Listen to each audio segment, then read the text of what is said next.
レビアタン先生のオタク FM。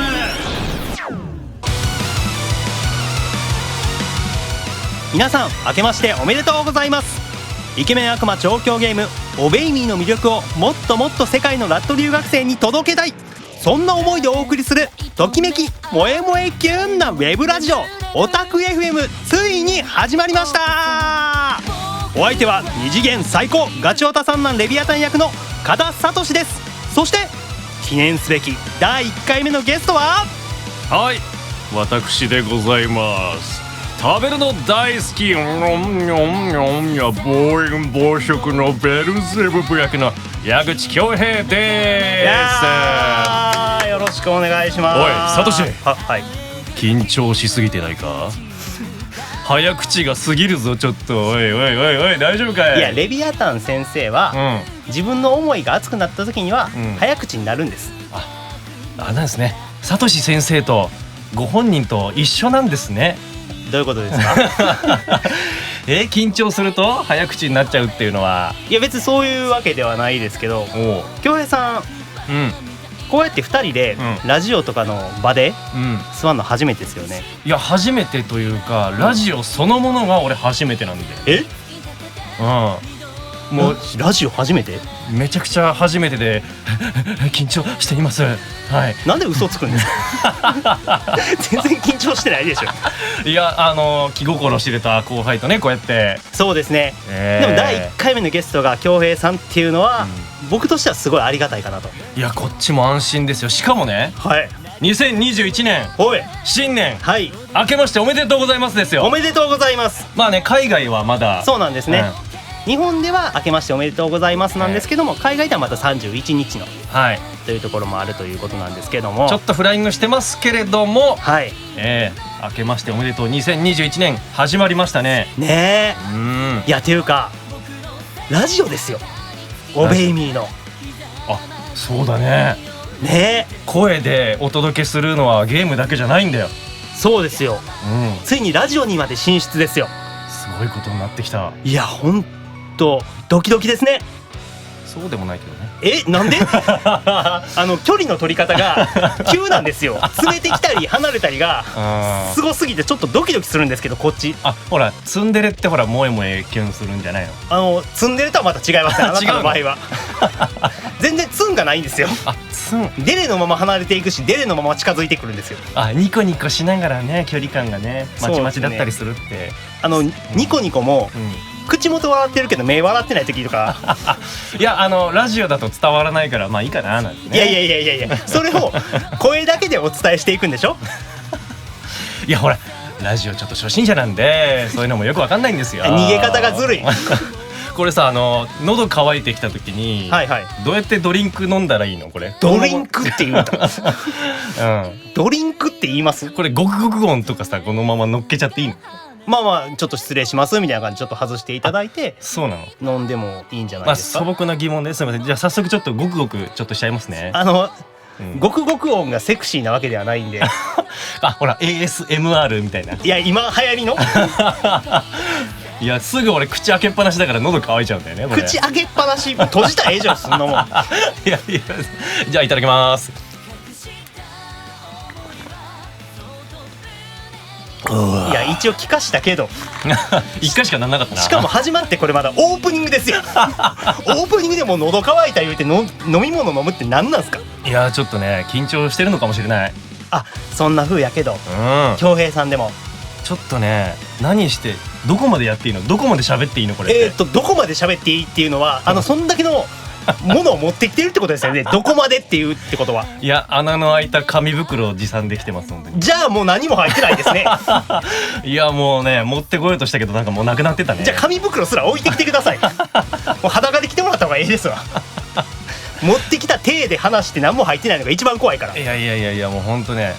ちょっと残り物なんかちょっと荷物入ってるよ。入ってました、じゃあその残りの荷物一回出してみてもらっていいですか？ありましたこれです。2020年12月に日本でもオベイミー配信始まりましたよね。始まりましたね。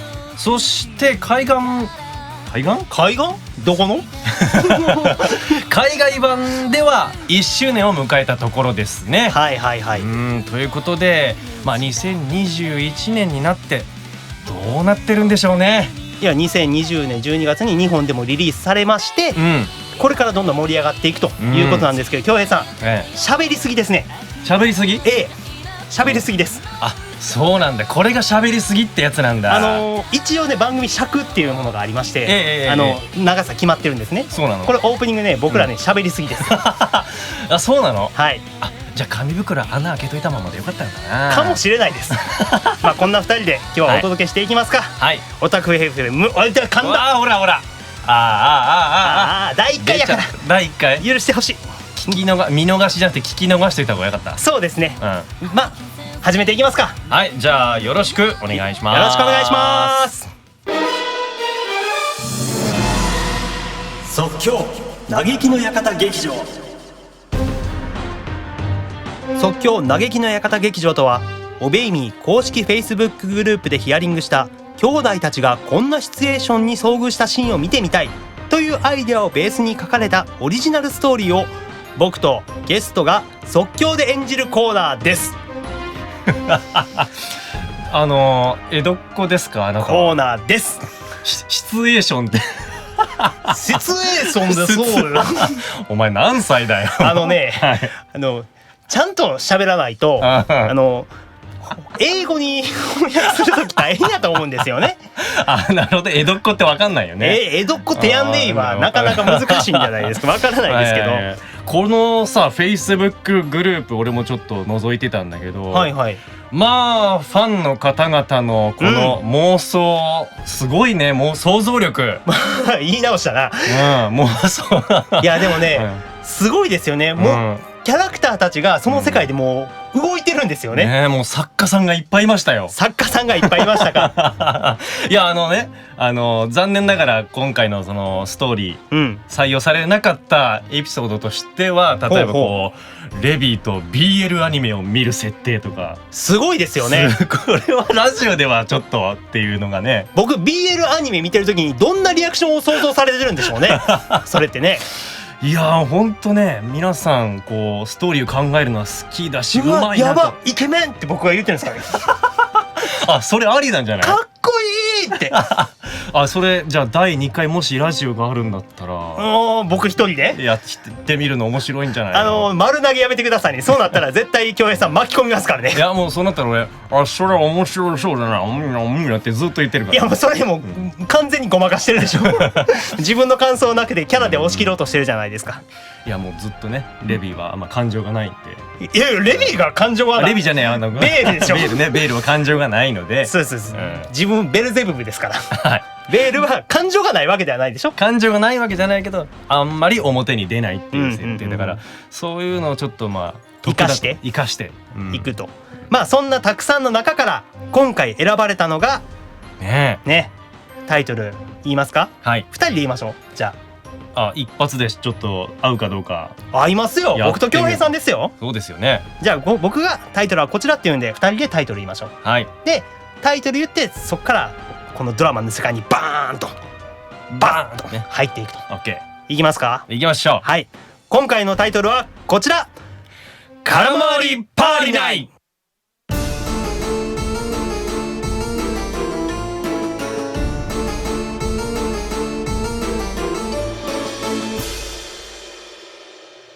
ベールいる？この前言ってたゲームなんだけど。ってうわっ！レビーか。何その服、めっちゃ王子じゃん。キラキラじゃん。ドリームランドと眠れる王子様のコスプレでもすんの？ドリームマカロン？マにもカにもロにもンにもかかってないだろう。ちょい待ち。ジャボンとこ斜めになってる。直してやるから動かないで。ジャム？ジャボ！襟のとこについてるこのひらひらの飾りのことだよ。へえ、詳しいんだな。サルビア・エバーレスのサルビアタンの衣装だからね。任して。よし、オッケー。ありがとう。で、その格好どうしたの？今晩ラッドで仮装パーティーがあるだろ。ああ、そういやあったね。僕そういうリア充がギャッギャウフフするやつ興味ないからさ。アニメとか漫画限定のコスプレパーティーなら僕の腕も鳴りまくりなんだけどな。キャンディーふわふわ、どこ綿あめのことか。どこに引っかかってんだよ。ギャッギャウフフ。そのパーティーの模範ダンスであいつのパートナーに選ばれた。ああ、メインイベントのあれか。確かパートナーってくじで決めたんだったっけ。マモンがあいつの相手はこの俺だろ、なんでベールなんだよとかなんとか騒いでた。いやでもさ、あいつとペアなら王子服とかじゃなくてもっと。お前モノマネ似てるな。うわ、ありがとうよ。あいつこのイベントに参加するのは魔界に来て初めてだろ。きっと綺麗な格好してくると思うんだ。だから俺もあいつに釣り合うようにこれくらいしないとと思ってアスモに選んでもらった。なるほどね。それでやたらあっちもキラキラこっちもヒラヒラなわけね。俺はこのタキシードがいいと思うんだが、アスモは絶対そっちのゴールドのやつがいいって言うんだ。レビーはどっちがいいと思う？どっちっていうか、いやほらそもそもさ。そうだ、あいつレビーに衣装を相談してみるって言ってただろ。これなら釣り合いそうか？そういうことじゃなくてさ。どれもサイズが小さくてボタンが弾け飛びそうだったんだ。そしたらアスモが華麗に着こなすまでが仮装だって言ってダイエットさせられた。2週間食った気がしなくて大変だった。死ぬかと思った。そう。そっちの塩ビ服もおすすめだって言ってた。どうだ、どれが合いそうに思う？ピクルス。ん？だからピクルス。そりゃ人間界の飲み物だ。乳酸菌は入ってないのか。だからピクルス。あいつパーティーにはハンバーガーの着ぐるみ着ていくって張り切ってたからさ。ベールそれ俺のセリフ。間違えたな。ベール即興で演じてるんだ僕ら。そうだ。ベールやり直すよ。オッケー。あいつパーティーにはハンバーガーの着ぐるみ着ていくって張り切ってたからさ。ベールもピクルスの着ぐるみがいいんじゃない？まあそうだな。まあドンマイ。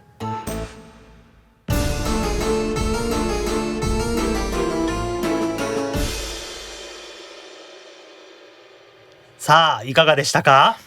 反省会です。反省会ですね。反省会ですね。恭平さん、はい、ちょっと僕にピザをください。本当にびっくりするわ。恭平さん第1回目なんですよ。もうこっからみんなでやっていくぞっていうのにセリフ僕の取るって何？もうね奪うの大好きだからさ。いやキャラと寄せていくのやめてくださいよ。これは反省会ですね本当ね。いやびっくりしましたね。いやでも皆さん笑っていただけたようで。まあねもうアクシデントにも程がありますよ。まあちょっと商品名とかも言っちゃってね。まあ反省会は反省会ですね。そこはもう P 案件でもうね、アドリブがすごい。それはねもちろん信頼しているサトシだからやってるっていうね。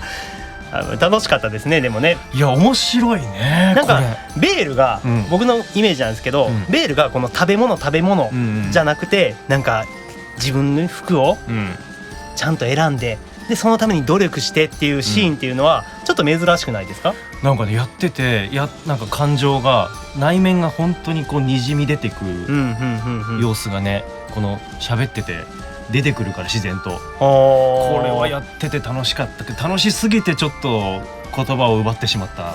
いやいやいやいや、許してくれ。いやいや理由になってないまあ許しますけど許しますけど、まあ、でベールの違った一面見れて、でレビーとねこうやってベールがしっかり話すっていうのも珍しいところですしね。そうだね、珍しいよね、そういうのができるのがこのラジオのねいいところだね。面白かったですね。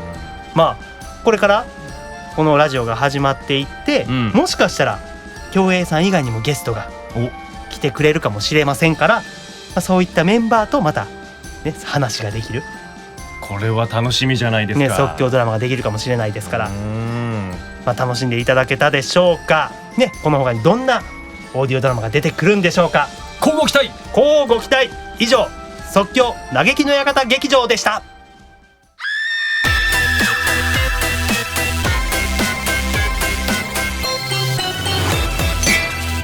地獄亭で乾杯。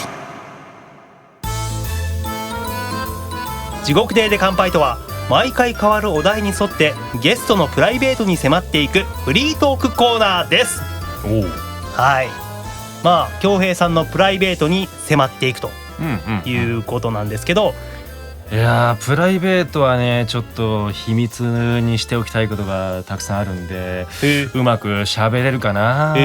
棒読みあなたほどプライベートを明かしてる人なかなかいないと思いますけどねまあね SNS でめちゃくちゃ自分の写真上げてるでしょおっぴろげてますけれども、ね、おっぴろげってまた難しい単語。確かに訳してくれることを想定して喋らないといけませんよね。はい、棒読みもうほんまに。まあ恭平さん、はい、役名はベルゼブブです。そうですね、はい、食べることも大好きだと。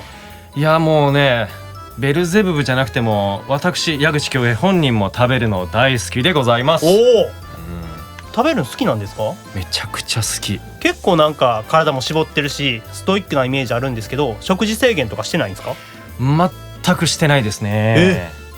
もう好きなだけお腹空いたなと思ったら食べなきゃ気が済まない。たとえそれが寝る前でもお腹空いたらもう寝れない。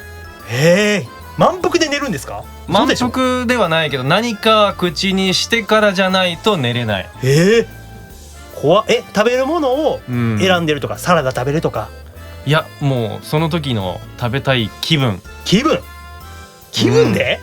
で寝る前でもラーメン食べるし。よう食えますね。いやいやお腹空いてるんだよ。いやお腹空いてるからと言って寝る前にラーメン入らないっすよ。いやもうラーメンの口になってたらもうそれを食べるしかないと思って、もうカップラーメンかもしくはもう本当によっぽど欲望強くなったらその食べたいお店まで行っちゃう深夜に。リアルベールじゃないですかほんまに。いやだからベールの役決まってからはまあほんとねこいつ俺なんじゃないかともう役と一心同体、思う瞬間いっぱいあります。すごいですね。そんな食べることが大好きな恭平さんに対するお題なんですけども、何でしょう。最後の晩餐に選ぶとしたらどんなメニューですか？これ究極のテーマですよね。そうですね、最後の晩餐。このまま年齢を重ねていって例えば恭平さんが80歳90歳まで生きるとするじゃないですか。そうなった時に、最後の晩餐って言ったらちょっと食べられるものも限られてきますよね。そうなった時じゃなくて、もし明日地球に隕石が落ちます、もう滅亡間違いなし、最後の晩餐です。恭平さん何を食べますか？隕石の熱で焼いたステーキとか美味しそうだな。いや死んでますからね。そっか隕石がそこまで迫った時にどうやってステーキ焼くんですか？余裕かますぎでしょうよいや溶岩石で焼いたね。溶岩石で焼くならその前に溶岩取ってきてからそれで焼いてくださいなんで隕石の熱で焼こうとしてどこまで貪欲なんですか？いや赤外線が出ていい熱の通り方するんじゃないかなとかね。もうそれもね最後の晩餐っていうよりもう自分の肉食ってください。そうなったら焼かれていってるから。いやついついこう思いつきで食べたいものをその場で食べたくなるから、最後の晩餐っていう条件になると結構難しいね。最後の晩餐ね、もう最後の最後に食べる、やっぱり想像つきやすいのは、自分の好きなものを食べるっていうのが想像つきやすいですよね。そもそも恭平さんの好きな食べ物って何なんですか？好きなもの、麺類ラーメン系も好きだし、麺が好きなんですか？麺好きですね。パスタ？いや本当にパスタで言うとペペロンチーノ好きだけど、ほうほう。いやそれやっぱラーメンとか、つけ麺、油そば。油そばって言っても海外の人わかるのかな？油そばってまあでも日本でもなかなかね、最近出てきたものじゃないですか、メジャーになってきたのは。特に最近そういうのが気になってますね。まあでも外食よりも最近ちょっと家庭の味に飢えてるんですよ実は。やっぱり一人暮らしをしていて、実家の母親の作った料理っていうのをしばらく食べてないんですよ。ああ、恭平さんそうですよね、実家は遠いですもんね。はい、なのでまあ最後の晩餐、家族の母親の作った料理を食べるっていうのはちょっと最後の晩餐じゃなくてもちょっと食べてみたいなってちょっと思い出したのが一つあって、最近食べたいなっていうことですよね。最近食べたいなって、母親はね、結構スイーツを小さい頃からちょこちょこ作ってて。恭平さんの小さい頃に母親の作ったスイーツ食うてんすか？スイーツって言い方しました？スイーツ、デザート、ケーキなんかおしゃれですね。僕母親が作ったスイーツ食べてたって1回も言ったことないですよ。おしゃれな言い方だね。おしゃれな言い方ですね。甘いもの、誕生日になったら誕生日ケーキとか。手作り？手作り。わ、すごい。あとはなんかグレープフルーツの皮を剥いて、その実だけを使ったゼリー、グレープフルーツゼリーとか。マジっすか？結構時間かけて作ってるなっていうのは。それがね結構うまかったりしてて。時間かけて作ってるなって、親の料理に向かってそんな言います？その頃はもうありがたく「いただきます」言って食べたんじゃないんですか？いやもうね皮むいたそばからそのグレープフルーツの実をつまみ食いして怒られますね。それが子供らしいですよ。そんな評論家みたいに作ってるなって思わんかったでしょ当時は。でもそういった家庭の味、お母さんが作ってくれたスイーツっていうのが思い出に残ってるから、最後の晩餐はそれですか？そうだね。なんか特に中学生ぐらいの時に突然アップルパイを作ったのよ。お母様が？アップルパイ？これ新しいなと思って。でそれがめちゃくちゃうまくて、一番最初に作った、一番初めて作ったのにもうね、これ本当に中学生の記憶にバッチリ残ってるぐらい美味しかったんですよ。でリクエストして、その1年後ぐらいにもう一回作ってもらったんだけど、その時はあれ普通、あれうまいんだけど、あれなんか前回を超えてないなみたいな。いやまだ上からやな。超えてこいよ前回よみたいな。いや本当1回目の奇跡何だったんだろうっていう。いやそれ多分ね、恭平さんが初めてアップルパイ食べたからちゃいます？違う。いやそれまでは既製品のねアップルパイを食べたことあるんだけど、なんかダントツ群を抜いてものすごい美味しいっていう印象があったから、最後の晩餐にするんだとすればするならば、その初回第1回目に作った母親のアップルパイっていう再現不可のやつをもう一回作ってこいと。そうな無茶な。いやでもサトシはじゃあ自分の母親のお袋の味っていうのなんかあったりする？唐揚げでどういう唐揚げ？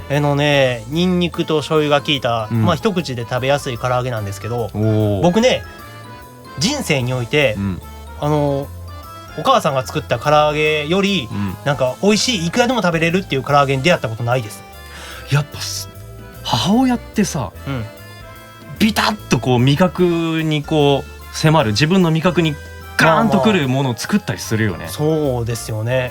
僕はもういつ食べても唐揚げは最高に美味しいなって思ってますけどね。うわ、そんなこと聞いたらめちゃくちゃ食いたくなる。何を？僕の母親の唐揚げを？今もう唐揚げの口になっちゃったから。唐揚げ食う気や。今からお邪魔してもよろしいでしょうか？ダメですよ。行ってきます。やめろ。もうちょっと喋ろう。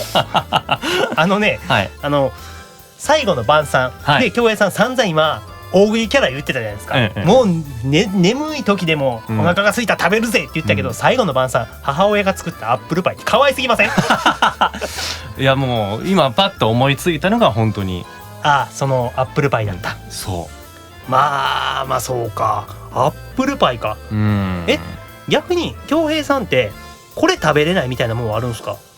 何でも食べれそうな感じするんですけど。これねちょっと営業妨害になってしまうという、自分で自分の首を絞めてしまうことになるんだけど、結構ほらベールってハンバーガー食べたりとかピザ食べたりとか食べてますねしてるでしょ、でもリアルベールイコール矢口恭平は、いや説明してくれなくても分かりますよはい、実はチーズとマヨネーズが苦手なんですよ。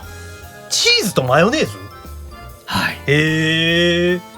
なので、例えばマクドナルド行ったりすると、今ピー入れてくださいねはい。バーガーとかにも行ったりすると、チーズのないものを選択して、難しいですよね。結構いろんなものにチーズ使われてますけど。そうなんですよ。だから宅配ピザとかも注文したことがまずない。さっきピザくれとか言ってませんでした？あれはほらゲームの設定でほら、なるほど、ピザをね反省会でこうあげたりするっていうのがあったりするじゃんこうバトルが終わった後にね、そういうことでわけですよ。うまいこと言えたみたいなチーズとピザ、チーズとマヨネーズが苦手な僕はね、プライベートでも付き合いがあるんで知ってましたけど、本当にシーザーサラダとかね、ああいうのも食べれないからこれ食べてって渡してきますもんね。いやそれだけはどうしてもごめんなさいってなっちゃうので、他の人に食べてもらうようにしてますね。食べるものも本当に限られますよね。意外と限られちゃうね。だって何にでも結構使われてるイメージあるんですけども、ほらお好み焼きとかたこ焼き、勝手にマヨネーズかけてくれるなよと。そう最近ね言わないと自動的にかかってきちゃうもんね。美味しいんだけどね。美味しいですけどね。そっか、苦手なものあるんすね。何でも美味しく笑顔でいつも食べてるイメージがあったんで、ちょっと意外ですよねそこはね。テーマに戻りますか。はい。最後の晩餐、母親の作ったスイーツ、中学生の時に食べた第1回目のアップルパイ。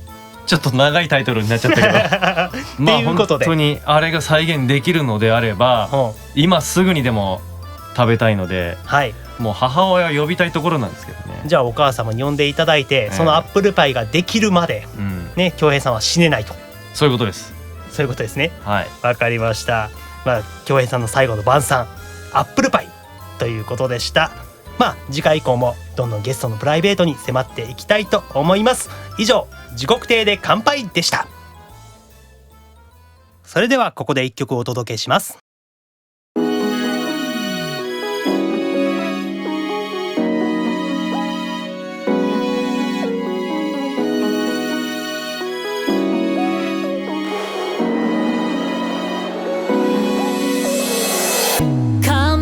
なるまでのプリティボーイ、そう簡単にはなびかないハート、得意げな顔で僕を撫でて心ごと奪ってよ。どれだけ君が怖くまでも甘い誘惑で招くのさ、一心不乱に踊らされる君は僕の虜、増えてく愛と思い出、気づいた時にはもう遅いんじゃない。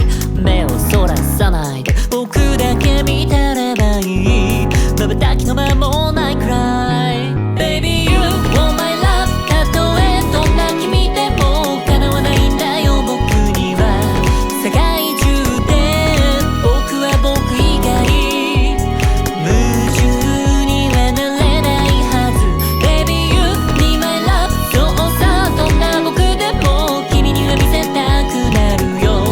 僕らしくないその言葉の意味、全部受け止めてほしいよ。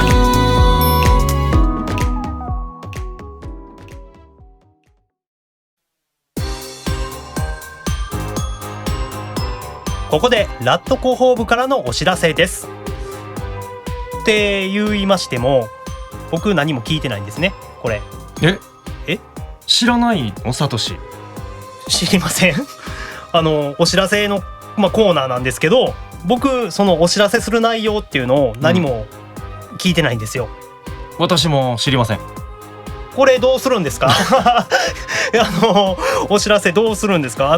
なんかあるんですか？突然ですがニュースです、はいはい、おっと始まったぞ。ハッピーニューイヤーお年玉企画、よいしょー、よいしょーということでですね、はい、実は皆さんに、このねラジオ聞いてくださった皆さんにお年玉があります、ラジオを聞いてくださった皆さんだけにお年玉があるんですか？まあ聞いてくださった方がいち早く知ることができるということですよね。なるほどね。皆さんにお年玉はあるけども、ということでこれ聞かないとね知ることできませんから、どんな内容なんですか？お年玉。はい、お年玉まず一つ目、はいよ、ハッピーニューイヤーログインボーナスキャンペーン。よいしょー、よいしょー。ログインボーナスっていうことはゲームにログインしたらみんなもらえるってことですよね。その通りでございます。丁寧な説明ありがとうございます。ゲームにログインしたらみんなわかるんじゃないですか？冷静なやつだねお前は。違うてかそもそも僕ちょっとした疑問なんですけど、海外の方ってお年玉ってどうなんですか？日本ではお年玉ってあるじゃないですか。確かにそういうのってあるんかなと思って。ドロップボール、直訳ダウンボール、直かそれ。フォールボール。いやもういいっすピンボール。いや始まる、やめろ進まへん、ログインボーナス、今回はですねハッピーニューイヤーってことは去年は3日間ありましたよね。そうです、3日間あったんですけれども、今回はなんと僕たち兄弟は何人いますでしょうか、さとしくん。7人です。そうです、7人ということでログインボーナス7つあります。7つある。はい、7日間ございますよ。素晴らしいですね。じゃあ一つずつちょっと紹介していきましょうか。早速紹介しちゃうんですか？おっといきましょう。1日目、1日目は AP50。 AP50、アクションポイント50ですね。もらえちゃいます。そして2日目はグリム5000。グリム5000、足りてますか？十分ですか？今足りてますよ。足りてますか？一応いやグリム5000お金大好きなねマモンだったらもううひょうひょ言ってるでしょうね多分ね。5000程度じゃ足りねえよって言ってるかもしれない。マジか。いやサクッといきましょう。じゃあ3日目はサイリウムレインボー2つ。一番強いやつですね。誰にも使えるやつです。そうです。そして4日目は AP100 倍になりました。そして5日目はレイブン10個10ポイントね。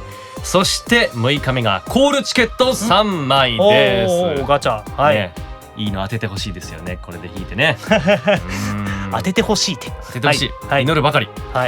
さあ7日目最後はデビルポイント10ポイントというね。3日間だけじゃなくて今回は7日間、そうなんです、ハッピーニューイヤーログインボーナスがあるということですね。お年玉、だがしかしこれだけではないんですよ。まだあるんですか？お年玉は一つだけではありません。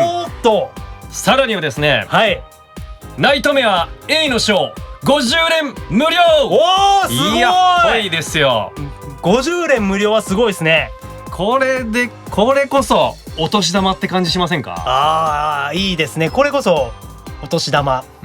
お正月はね、まあね、新年明けましてですから、明けましておめでとうございますということで皆さんにプレゼント、感謝の気持ちも込めて、50回引いてもらいましょうよ。 UR 当ててほしいですね。サトシは、お年玉っていうのは、日本の文化でいうとね、大人が子供に与えるっていうものでしょ。まあそうですね。2021年は誰かお年玉あげる予定はありますか？僕があげる予定ですか？そうですね、一応あげる予定はありますよ、親戚とかに。大人ですね。京平さんこれなんすか？ちなみに京平さんあげるんですか？僕いないんです。そうですか。なんでこの話した何につながるこれが。いやだからね、近くに親戚とかもいないんで、ちょっと今この時代なかなか親戚に会えることもないので皆さんにこうやってお年玉をあげることができる、素晴らしい。そんな気分になれると。なるほど、恭平さんからの皆さんへのお年玉ですよと、そう言いたい。そう言いたい、今思いついたでしょいやそんなことはない違いますよね。まあこうやってニューイヤーログインボーナスもありますし、ナイトメア A のショー50連無料、もう始まりますので、ね、1月1日からそうですよね、始まりますので、アプリをまだプレイしてない人はこの動画の概要欄にある各ストアのページからダウンロードしてください。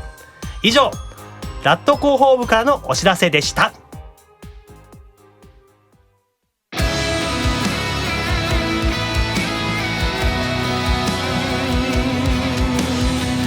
さあお届けしてきましたオタク FM、 そろそろお別れの時間が近づいてきました。いやー楽しかったね。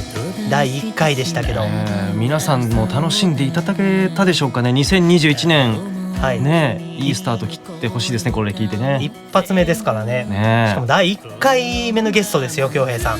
光栄でございます。いやー本当にありがとうございます。いやこちらこそですよ。初めてのラジオ、サトシでよかった。いやそう言っていただけるとありがたいんですけども、さっきいたたけ言ってましたね。いたたたけ言ってました。いや僕も最初緊張してたんですけど、恭平さんの相変わらずのマイペースっぷり、自由奔放っぷりのおかげで、僕も緊張がほぐれて、和やかにできたかなと思います。いい2021年迎えれそうですか？迎えれそうです。てか迎えました。迎えましたね、もうね。日本ではもう迎えてます。迎えましたよ。今年もね、もっともっとオベイミー盛り上がっていきますので、もうね本当に多くの人に愛されるゲームになってほしいし、そうですね、そのために僕たち頑張りましょうね。頑張りましょう。僕らはもっともっと盛り上がって頑張っておい大丈夫か、いきなりつまずいたぞ。頑張って2021年突き進んでいきましょう。突き進みましょう。走り抜けましょう。ありがとうございました。本当に。でこの番組の感想は Facebook、インスタ、Twitter でハッシュタグでいいのこれハッシュタグってなんだインスタで誰かのお家か、おい。シャープオベイミーラジオのハッシュタグをつけて教えてくださいと。シャープこれハッシュタグオベイミーレディオじゃないの？このシャープのことハッシュタグって言うんですよ。おいおいおい頼むぜおい。あれSNS おいオタク大丈夫か？第1回恭平さんでよかった。これ誰も突っ込んでくれへんかった。俺ずっとこのまま言うてたわ。いやそれはさすがにね、スタッフさんが言ってくれるでしょう。ハッシュタグオベイミーラジオのハッシュタグをつけて教えてください。これでいいんですかね？まあ本当だったらハッシュタグオベイミーレディオをつけて教えてくださいでいいと思う。 LADIO をレディオって言うんですか？ラジオじゃないんですか？これはだからアルファベットになってるからレディオでいいんじゃない？じゃあオベイミーレディオでこれ統一していきます。オベイミーレディオの決めちゃった。ハッシュタグをつけて教えてください。でチャンネル登録と高評価もぜひぜひお願いします。